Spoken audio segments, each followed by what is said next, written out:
This is Hofstadter's Tortoise, and welcome to the Wall of Pretentiousness.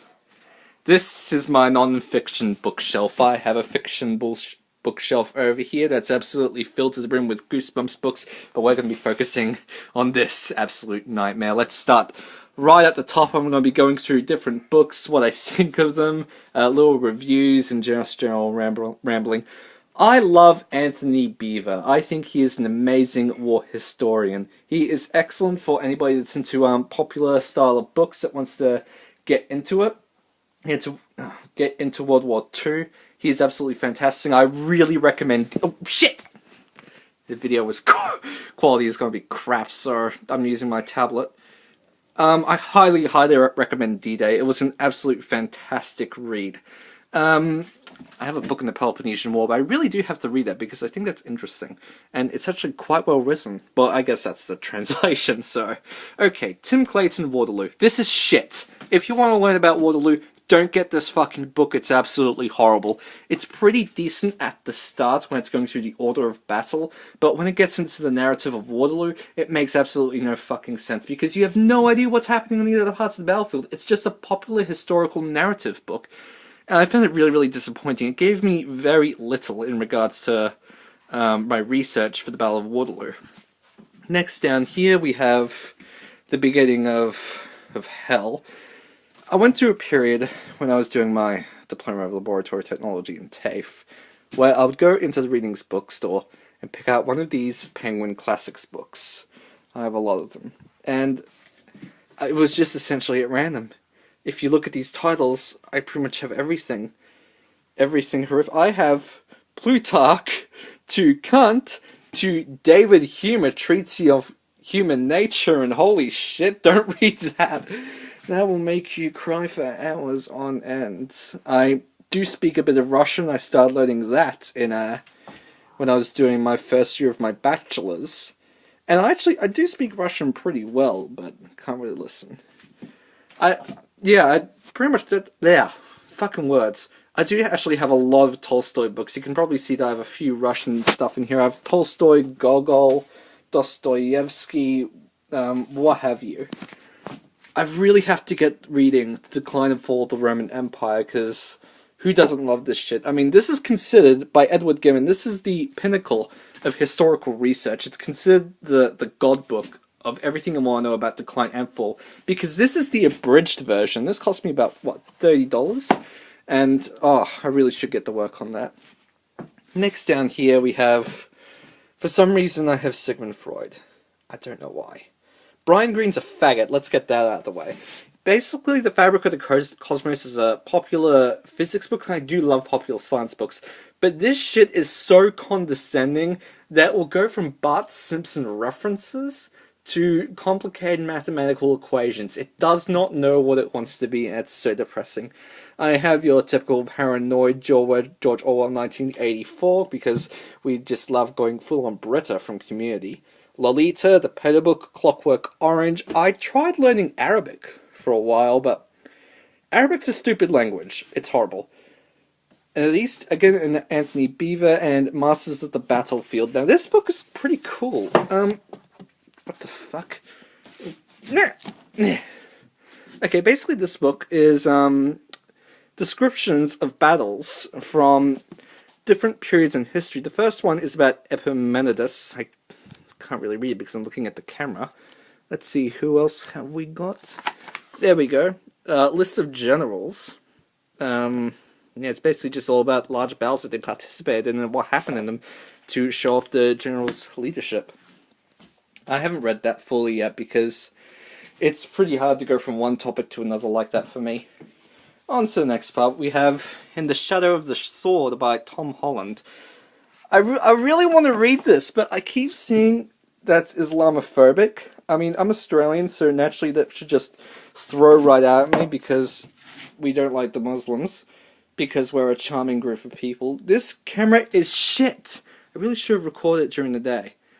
I've got Christendom Destroyed by Mark Greenberg. This book is stupid. I haven't finished it yet because I can't make sense of what the hell it's about. Basically, it's talking about the years of the Reformation and how it completely fucked Europe, but it keeps on going through the most weird, focusy piece of shit.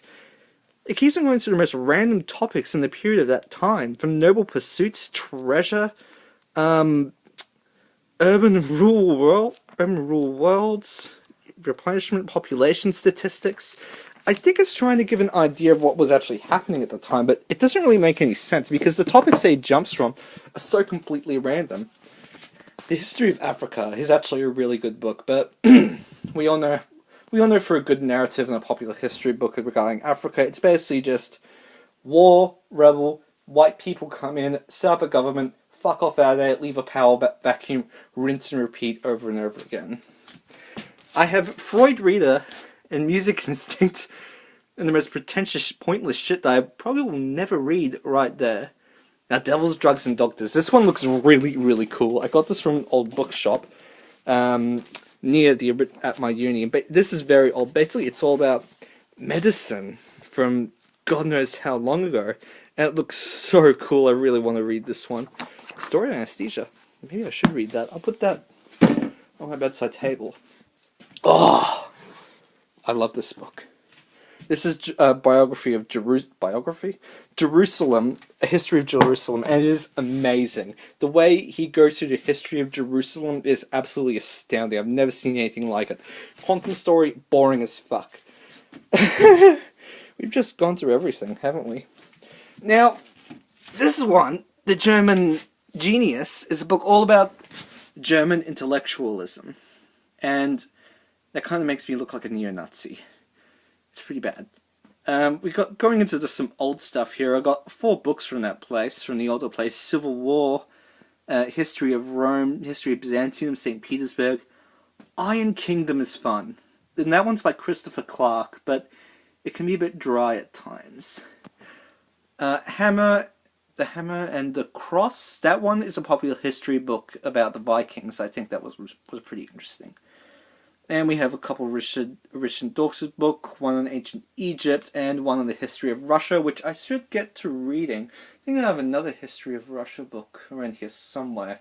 I know I've read something else like that before. Okay, let's get into some of the stuff that's my absolute favourites that I have here. Now, Napoleon.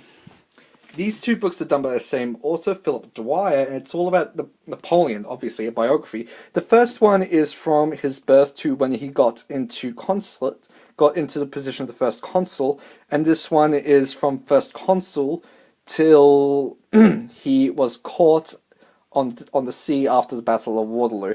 It ends there, and I don't know why. I really want to hear about his last days, but if you want to know about Napoleon, you will want to read these books, because they are absolutely incredible. This is my primary source of research. But one of the problems is that sometimes I think the author runs out of space to talk about things, so he just rambles on about paintings for like 5 pages. It's kind of depressing. Next we have Grey's Anatomy.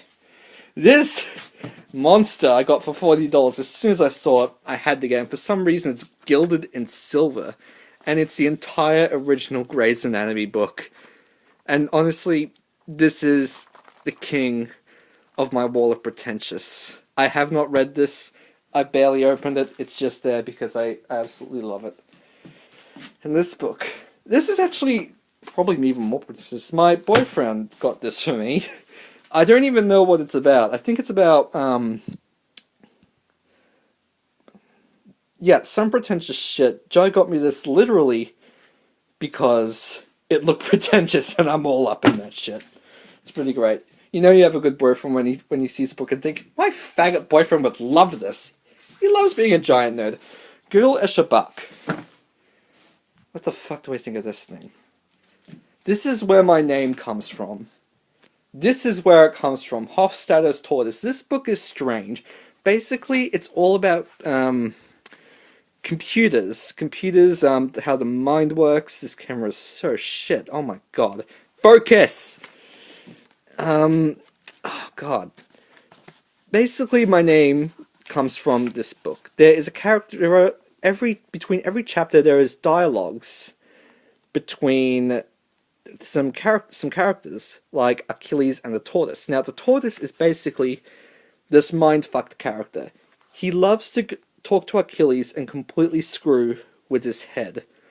And that's where, yeah, Tortoise and Achilles. These dialogues are all throughout the book. It's because Tortoise loves to mindfuck Achilles, and I just call myself Hofstadter's Tortoise, because, yeah. So, pretty much... Oh, fuck, I forgot to say. My full online title is Hofstadter's Tortoise, but I just shorten it the Hofstadter most of the time. But yeah, if you want to read a bunch of drivel that's really, really popular, I would suggest getting that book. And next is my favorite. Orlando Feigs, Natasha's Dance. This is all about Russian culture. If you want to know everything about the Russians, where they are, what they're doing, well, not where they are, but how their history has progressed, read that book. It is absolutely incredibly... He also has the other book, The People's Tragedy, which is amazing. But yeah, I would highly suggest anybody should read Natasha's Dance by Orlando Feigs. I think that's all I wanted to talk about. So, yeah. Enjoy.